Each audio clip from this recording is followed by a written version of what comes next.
आज के इस वीडियो में हम देखने वाले हैं बहुत सारी फसलों के बॉटनिकल नेम।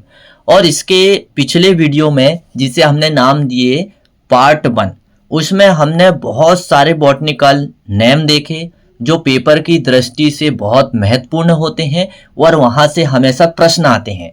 और ये हमारे आज का वीडियो सेकंड पार्ट है और इसमें जो बॉटनिकल नेम बचे हुए थे उनके बारे में हम अध्ययन करने वाले हैं। तो नमस्कार दोस्तों, मैं सचिन राय और आपके अपने YouTube channel PAT with Sachin में फिर से आपका एक बार स्वागत है। यदि आप मेरे चैनल में नए हो तो आप मेरे चैनल को सब्सक्राइब कर लीजिए और यदि आपको यदि मेरा वीडियो पसंद आता है तो आप एक लाइक जरूर कर दीजिए। और यदि आपको लगता है कि मेरे वीडियो में आपके फायदे का कंटेंट है और जो आपको लाभ पहुंचा सकता है तो मेरा वीडियो को आप अपने दोस्तों को भी शेयर कर दीजिए। तो चलिए अब हम आगे बढ़ते हैं और आज हम देखने वाले हैं फलों की खेती का सेकंड अध्याय। और सेकंड अध्याय में हम देखेंगे मैंगो के बारे में। तो बाकी का जो है हमने पार्ट 13 के हमने 13 तक हमने एक वीडियो और बनाया मैंने, उसमें हमने देखे हैं और आज हम देखेंगे सेकंड में क्या दिया है, फलों की खेती सेकंड में दिया है। फलों की खेती सेकंड में क्या दिया है, आम जो है, आम का वैज्ञानिक नाम क्या है, वानस्पतिक नाम मैंजीफेरा इंडिका। और फैमिली कौन सी है, एनाकार्डियेसी। और यदि हम आम का उत्पत्ति स्थान देखें तो ऐसे तो आम के उत्पत्ति स्थान में बहुत सारा मतभेद है, लेकिन आम का उत्पत्ति स्थान जो है बर्मा माना जाता है। और आम को जो है बाथरूम फलों का राजा, ऐसे बहुत सारे नामों की संज्ञा दी गई है। और यदि हम विश्व में देखें तो सबसे ज्यादा जो है आम का क्षेत्रफल भारत में है और आम का उत्पादन भी सबसे ज्यादा भारत में होता है। लेकिन यदि हम सबसे ज्यादा कौन सा फल उत्पादन होता है भारत में, यदि इस दृष्टि से देखें तो प्रथम स्थान जो है उत्पादकता की दृष्टि से केला का आता है। लेकिन क्षेत्रफल की यदि हम बात करें तो क्षेत्रफल में पहला स्थान जो है आम का आता है। तो चलिए, हमने अभी बहुत सारे महत्व समझे आम के बारे में। आम का वैज्ञानिक नाम आपको पता चल ही गया। और अब हम आगे देखते हैं अगली फसल। पेपर की दृष्टि से मैं कुछ बातें बताना चाहता हूं आम के विषय में। यदि आपको इसकी जलवायु की यदि हम बात करें तो कैसी जलवायु चाहिए आम की खेती के लिए, तो शुष्क जलवायु इसकी खेती के लिए सर्वोत्तम मानी जाती है। यदि हम भूमि की बात करें तो इसके लिए जो है दोमट भूमि सर्वोत्तम मानी जाती है, लेकिन अच्छी जल निकास होना चाहिए। और आम की उन्नत किस्में बहुत सारी है, अल्फांसो है, लंगड़ा है, दशहरी है, चौसा है, मोहनभोग है, सफेदा मलियावादी है, बहुत सारी ऐसी किस्में आम की है। अब अगला फल हम देखने वाले हैं अमरूद का वैज्ञानिक नाम है सीडियम गौजावा और फैमिली कौन सी है, मिटेसी। यदि अमरूद का हम फलों में देखें तो फलों में इसका विशेष स्थान होता है और यह जो फल है कब्ज व बदहजमी में बहुत लाभदायक होता है। और इसके फलों से मुख्य खाद्य पदार्थ जिसको आपने सुना ही होगा, जेली इसमें इस फल से बहुत अच्छी बनती है क्योंकि इसमें पेक्टिन की मात्रा अच्छी पाई जाती है। और यदि अमरूद में हम थोड़ी सी जानकारी और देखें तो अमरूद में तीन बहार आती है, अम्बे बहार, मृग बहार और हस्त बहार। ऐसे यानी कि एक साल में यह पौधा 3 बार फल देता है। और यदि इसका उत्पत्ति स्थान हम देखें तो उष्ण अमेरिका। और इसके लिए हम यदि जलवायु देखें तो शुष्क जलवायु बहुत अच्छी मानी जाती है। और इसके लिए भूमि देखें तो बलुई दोमट भूमि सर्वोत्तम मानी जाती है, लेकिन शर्त एक है कि उसमें जल निकास अच्छा होना चाहिए। पेपर की दृष्टि से हम यदि बात करें तो इसकी किस्में कौन कौन सी हो सकती है, इसकी किस्में बहुत सारी है, इलाहाबादी, लखनऊ 49, चित्तीदार, करेला आदि, ये अमरूद की बहुत सारी किस्में हैं। चलिए अब हम अगली फसल का देखते हैं वैज्ञानिक। अब हम देखने वाले आंवला का हम देखें तो आंवला का जो है वैज्ञानिक नाम है एम्बेलिका ऑफिसिनेलिस और इसकी फैमिली क्या है, यूफोरबिएसी।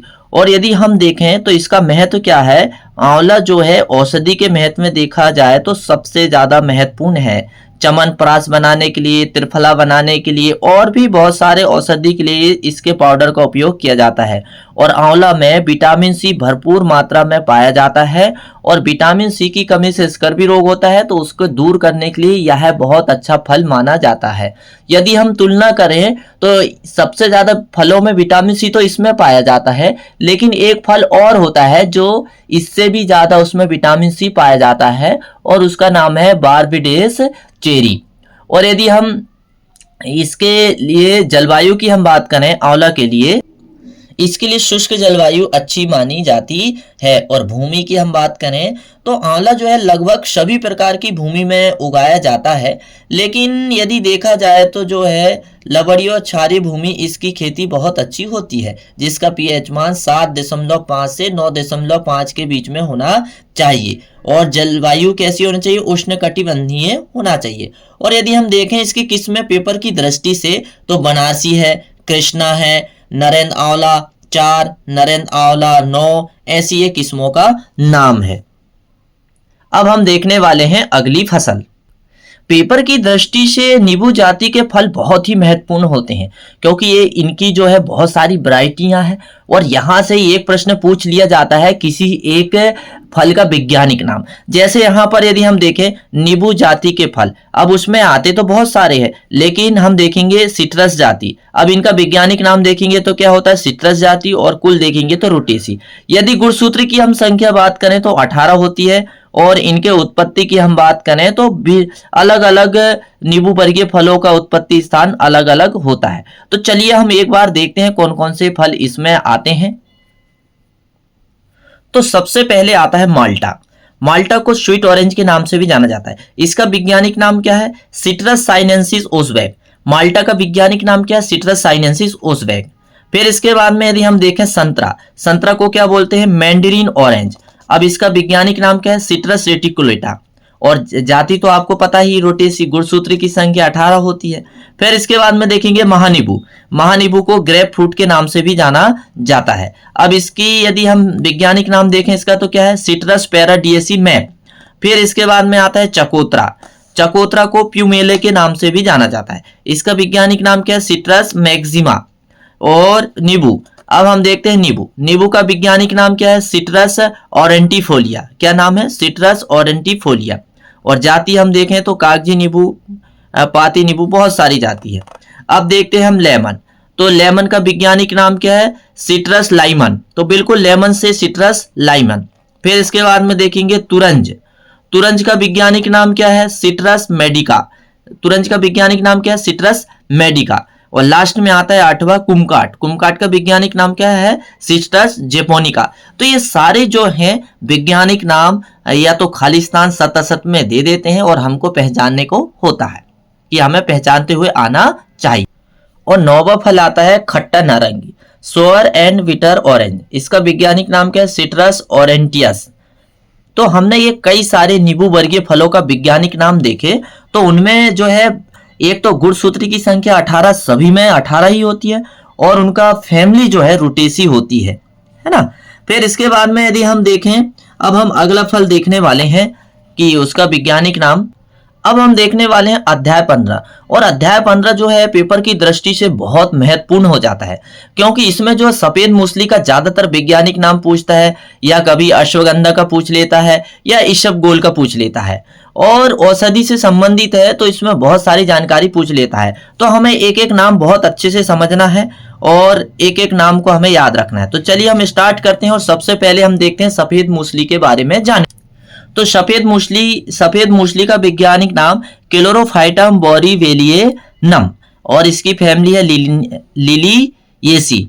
और इसको सफेद मूसली को देखो उपनाम से भी जाना जाता, वो भी हमें पता रहना चाहिए। तो हमसे ये प्रश्न पूछता है कि अद्भुत फसल किसे कहते हैं? तो अद्भुत फसल जो है सफेद मूसली को कहा जाता है और इंग्लिश में इसे क्या कहा जाता है? बंडर क्रॉप। फिर इसे सर्दी की फसल के नाम से जाना जाता है, सोने की जड़ों वाली फसल के नाम से जाना जाता है। ऐसे बहुत सारी नाम से इसे जाना जाता है, लेकिन कॉमन है अद्भुत फसल, सर्दी की फसल और सोने की जड़, ये ज्यादातर पूछा जाता है। और यदि हम सफेद मूसली की हम लंबाई देखें तो 10 से 15 सेंटीमीटर तक हो जाती है जड़ों की लंबाई। ऐसे बहुत सारे जो है और इसका उत्पत्ति स्थान जो है सफेद मूसली का भारत ही माना जाता है। ऐसी बहुत सारी जानकारी हम इसके बारे में कलेक्ट करेंगे।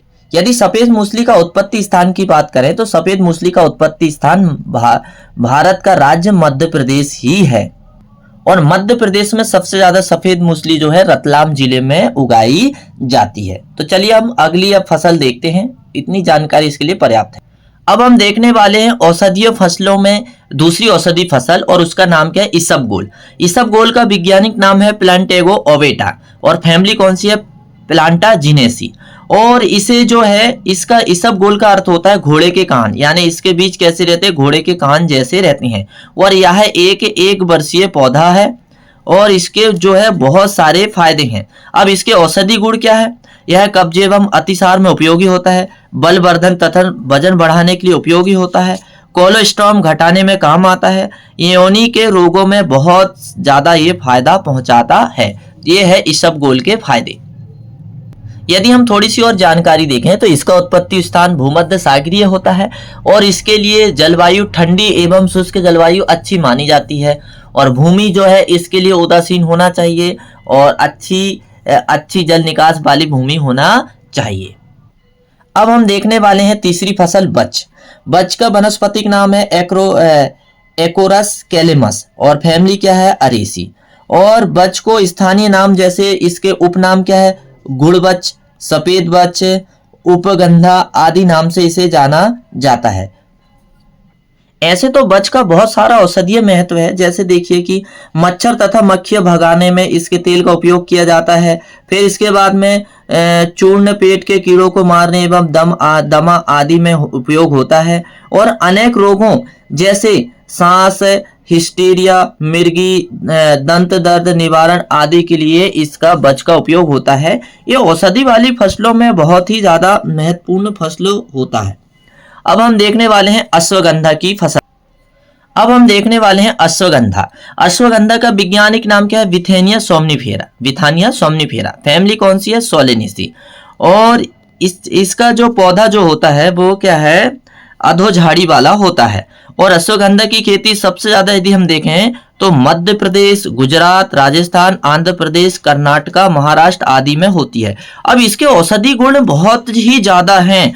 यदि हम देखें तो औषधि गुण की हम थोड़ी सी बात करें तो अश्वगंधा की जो फसल होती है, औषधि गुण की हम थोड़ी सी बात करें तो देखिए क्या क्या गुण हैं इसके।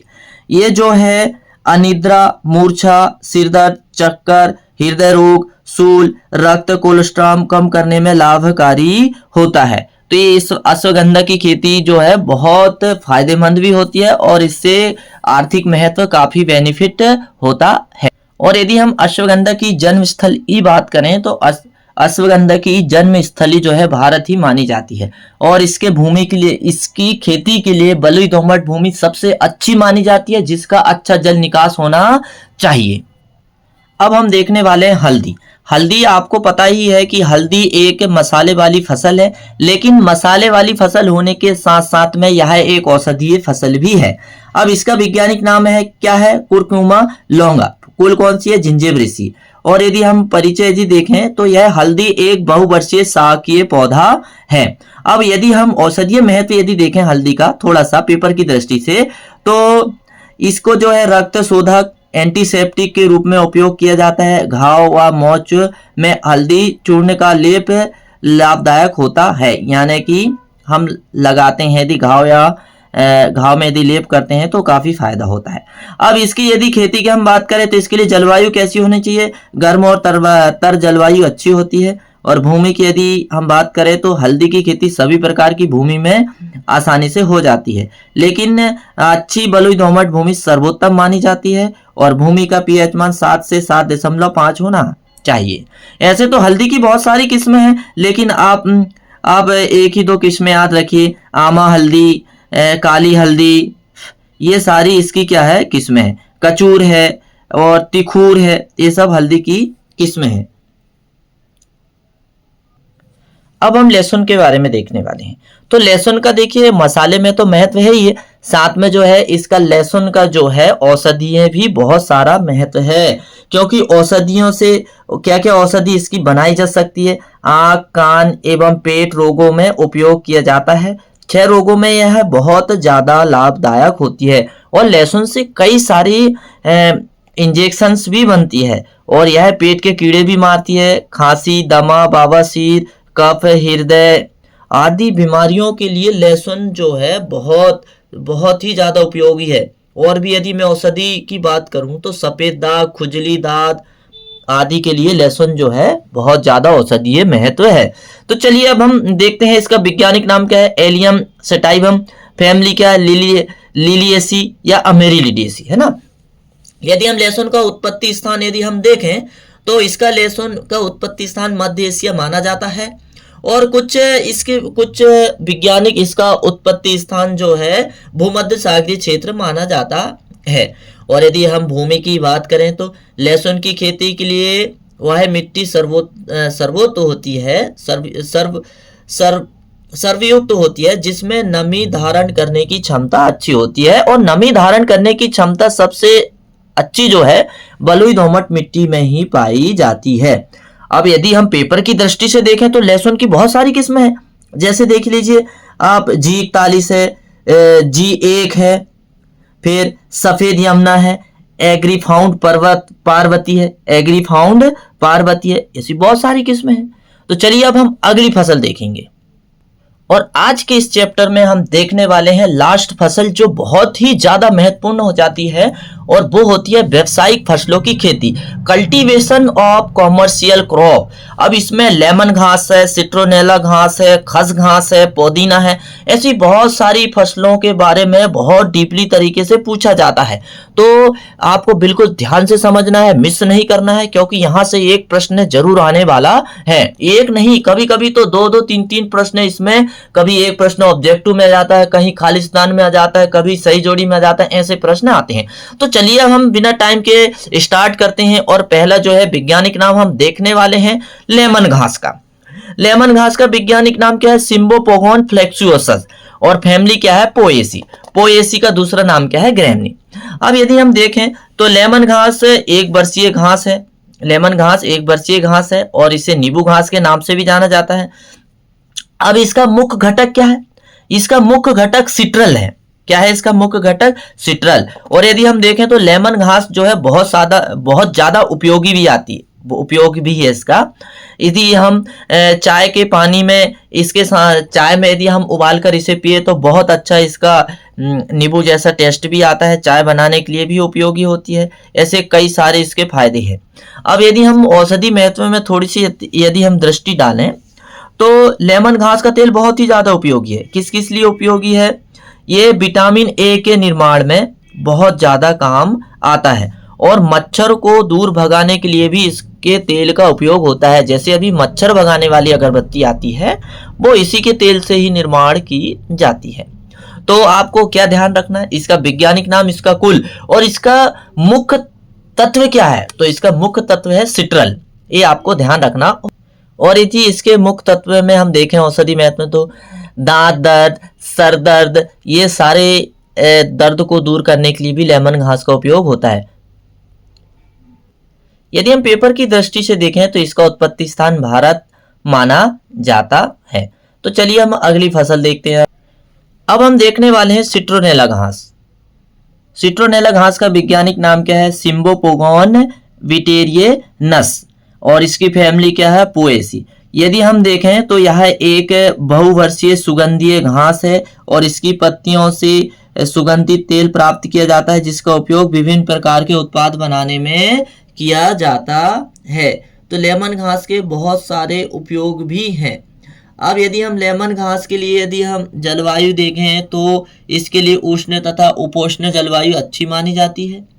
और इसकी खेती यदि बात करें हम तो भारत, चीन, इंडो चाइना, अर्जेंटीना बहुत सारे देश में होती है।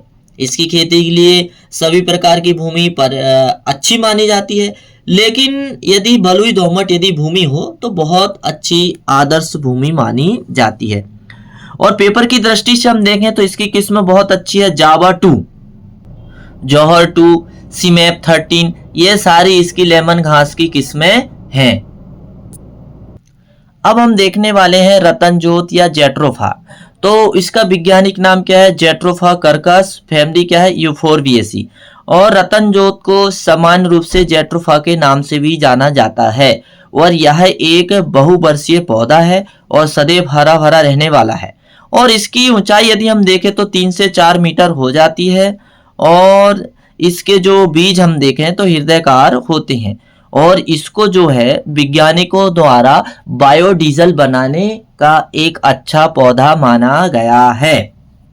और यदि हम इसका उत्पत्ति स्थान देखें तो दक्षिण अमेरिका है और इसके बीज में 10% और यदि हम देखें तो इसके बीज में 30 से 40% तेल होता है और इसे 10% तक डीजल में मिलाया जा सकता है। अब हम देखने वाले हैं अगली फसल। अब हम देखने वाले हैं खसघास। खसघास का वैज्ञानिक नाम क्या है? वेटिवेरिया जिजेनिआइडिस और इसकी फैमिली क्या है? पोएसी। अब यदि हम देखें तो इसका क्या उपयोग है खसघास का, तो ऐसे तो इसका आप जानते ही हैं खसघास का क्या उपयोग है, लेकिन सबसे पहले हम जनरल बातें कर लेते हैं। इसकी खस की जड़ों से सुगंधित तेल निकाला जाता है और इसके तेल से इत्र भी बनाया जाता है और इसकी जड़ों के उपयोग से ज्वर, सूजन और अपच में लाभ होता है और तथा इसके लेप लगाने से शरीर की गर्मी, जलन शांत होती है। इसकी सूखी जड़ें से चटाई, पंखे, तकिया एवं बैग आदि बहुत सारे ऐसे जो है उपयोगी, दैनिक उपयोगी चीजें बनाए जाते हैं। यदि हम पेपर की दृष्टि से देखें तो इसके लिए भूमि जो है सभी प्रकार की भूमि में इसकी खेती होती है। और इसके बाद में यदि हम थोड़ी सी इसकी किस्में की बात करें तो इसकी किस्में KS1, KS2, सुगंधा आदि इसकी किस्में है। ये जनरल सी बातें हैं। इसके बाद में इससे तेल प्राप्त किया जाता है। तो ज्यादातर इसमें इसका वैज्ञानिक नाम ही पूछता है, तो आपको ये ध्यान रखना है। और भारत में खस के तेल प्रमुख केंद्र क्या है? भारत में खस के तेल निकालने वाले प्रमुख केंद्र है भरतपुर जो राजस्थान में है, कानपुर उत्तर प्रदेश में और कन्नौज भी उत्तर प्रदेश में। यहाँ पर विशेषकर इसका तेल निकालकर इत्र और आदि औषधियों बनाने में उपयोग होता है। अब हम देखने वाले हैं पुदीना। पुदीना को मिंट कहा जाता है। इसका वैज्ञानिक नाम क्या है? मैंथा आर्बेंसिस। फैमिली है लेमिएसी। और पुदीना को और दूसरे नाम से भी जाना जाता है, जापानी पुदीना, मिंट तथा मेंथा समूह आदि के नाम से भी जाना जाता है। पुदीना की ऐसी तो बहुत सारी वैरायटी है ना। तो पुदीना का जो घटक है, पुदीना का मुख्य घटक क्या है? मेंथाल है। पुदीना का मुख्य घटक जो है मेंथाल है। इससे क्या निकाला जाता है? मेंथाल निकाला जाता है। यदि हम औषधीय महत्व के बारे में हम चर्चा करें पुदीना की, तो बहुत ही फायदेमंद होता है। पुदीना की खेती सुगंधित तेल के लिए की जाती है और इसके तेल का प्रमुख घटक मेंथाल है और बहुत सारे जो है औषधियाँ इससे बनाई जाती है। जैसे यहाँ पर दिया खांसी की औषधि और विक्स, हॉल्स, ऐसी बहुत सारी औषधियाँ बनाई जाती है। यदि हम पुदीना का उत्पत्ति स्थान देखें तो पुदीना का उत्पत्ति स्थान मेडिटेरियन बेसिन है। और जलवायु की हम बात करें तो पुदीना के लिए जो है उष्ण जलवायु, उष्ण एवं उपोष्ण जलवायु अच्छी मानी जाती है। और भूमि जो है रेतीली दोमट अच्छी होती है और जिसका pH मान होना चाहिए 6.5 से 8 होना चाहिए। और यदि हम पुदीना की किस्में देखें तो बहुत अच्छी किस्में हैं जो काफी बार पेपर में पूछी जाती है। वो क्या है? वो किस्में शिवालय, वो शिवालिक, हिमालय, कोसी, कुशल, MAS1, ये आदि किस्में हैं। तो आज की इस वीडियो में हमने बहुत सारे वैज्ञानिक नाम देखे। तो ये हमारा जो है वैज्ञानिक नाम का दूसरा वीडियो था। तो मैं समझता हूँ कि आपको वैज्ञानिक नाम में अब किसी भी प्रकार की कोई समस्या नहीं होगी। निश्चित ही आप मेरा पूरा वीडियो देखिए। वीडियो 2 हैं, पार्ट 1 और पार्ट 2। मैंने ये 2 वीडियो में सारे आपको वैज्ञानिक नाम बताया हूँ। यदि आपको लगता है कि मेरा वीडियो आपको पसंद आता है तो आप मेरे वीडियो को जो है शेयर करिए। और इसके बाद में यदि मेरा वीडियो आप पहली बार देख रहे हैं और चैनल में नए हो तो मेरा वीडियो को सब्सक्राइब कर लीजिए, क्योंकि मैं जो है आपको बहुत अच्छी जानकारी देने वाला हूं। और इसके बाद जैसे ही हमारी बोर्ड की परीक्षा खत्म हो जाती है, हम PAT, CPAT, ICR, BHU ये सारे एग्जाम की तैयारी बहुत अच्छे से करने वाले हैं। तो आप मेरा वीडियो देखने के लिए आपको बहुत बहुत धन्यवाद। और आने वाला जो पेपर है आपका बहुत अच्छा जाए, ऐसी मैं कामना करता हूं। बाकी का अगला जो वीडियो है मैं बहुत अच्छे लेकर आने वाला हूं फसल उत्पादन के पेपर के ऊपर।